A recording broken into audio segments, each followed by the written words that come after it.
Hurricane Dorian is expected to bring tropical storm force winds to our area, as we've heard Rebecca talking about all morning. It means that some of you may lose power. Of course, we all remember what happened during Hurricanes Matthew and Irma. Thousands of you lost power, some for days, maybe even longer. JEA crews have been out, though, trimming trees in advance of the storm.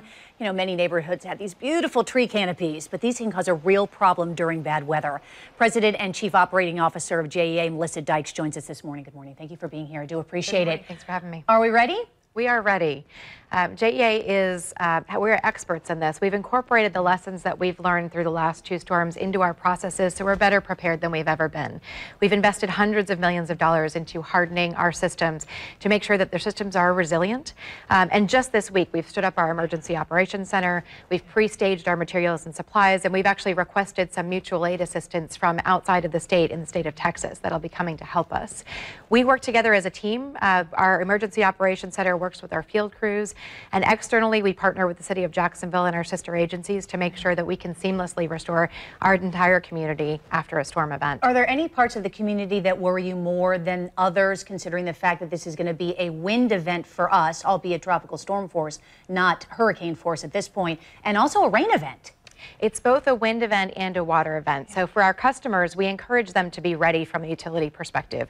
That means making sure you have a plan and you're following your plan right now to make sure that you're ready. Log on to jei.com, make sure your contact information is updated with us so that we can best reach you after a storm event and communicate with you for updates and make sure that you're prepared. So we know Mandarin typically sees the beautiful oak trees, that usually is a problem. You just never know what's going to come down and when, considering the roots. Is that a concern for you, that specific area, or you don't want to talk about specific areas because at this point you feel like you're covered? Our beautiful tree canopy is such a hallmark of our community. But it's such a pain during bad weather. It does represent risks during a storm event, and so particularly for those areas, we want to make sure our customers are prepared. One of the ways that our customers can be prepared is understanding our Restoration 1, 2, 3 process.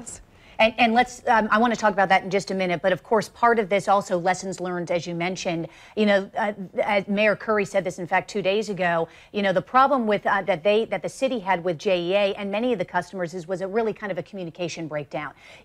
Those of us who lost power calling, being told, hey, we'll be right out, or we're working on it now, and then waiting hours, if not days, for that to be restored. How have you improved that process so that when people call and they're told one thing, they feel like that one thing's going to happen when they're told it's going to?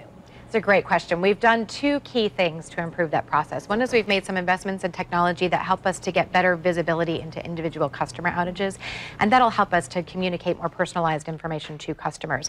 The other is we've rolled out our Restoration 1, 2, 3 process ahead of storms so that customers can help to work with us to understand exactly how we approach restoration. And quickly too, that prioritizes basically where you go and focus first, correct? So hospitals and schools, because those schools could be evacuation areas, though we're not expecting evacuations in this storm, we hope. And then down the line in terms of the individual residents? That's exactly right. 1, 2, 3 just refers to the 3 phases. So during phase 1, just like you would pull over when you're driving for an ambulance, we'd ask you to just be patient with us while we're restoring public health and safety facilities.